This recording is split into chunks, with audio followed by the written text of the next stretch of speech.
How many of you guys are born and raised in the United States of America?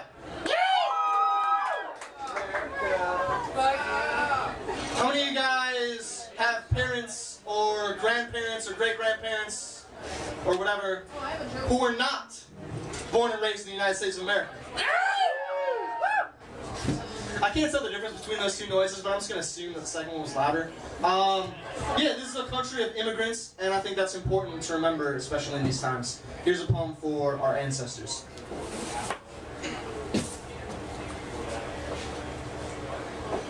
My great-grandparents told me Poland was an empty stomach.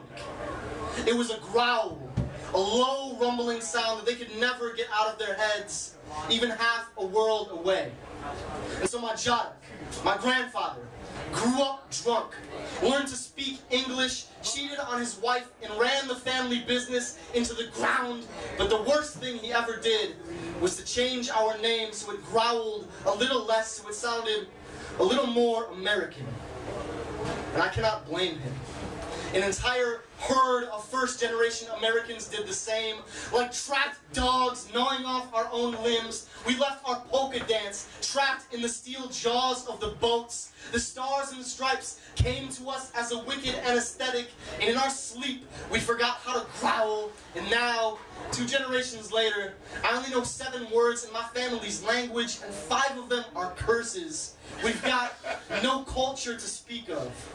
We've got no jive, no hip-hop, no Spanglish, no way to identify ourselves as a people. It is like having perpetual dry mouth in the middle of the ocean. It is like having your face scrubbed away until you can pass for a mannequin. It is impossible to stand with good posture while you are being uprooted. This is what it feels like to be star-spangled.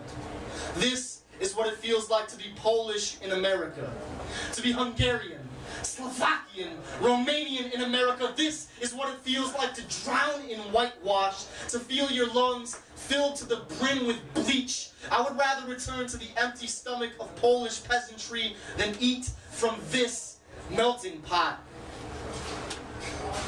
But then there's my grandmother, Baba Antoinette.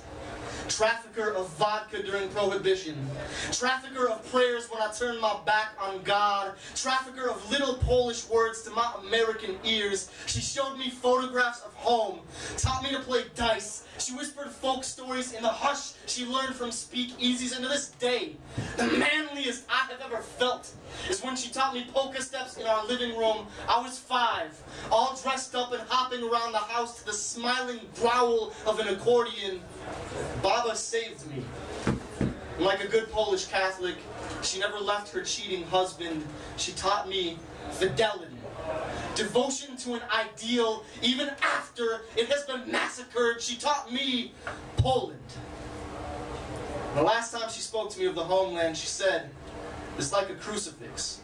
You might hide it underneath your shirt in public, but if you display it proudly above your bed, it will bring you good sleep. And when they come for you with a cross draped in Americana, hold your vodka well, polka the whole way to the hill, and do not let them make you forget where you come from."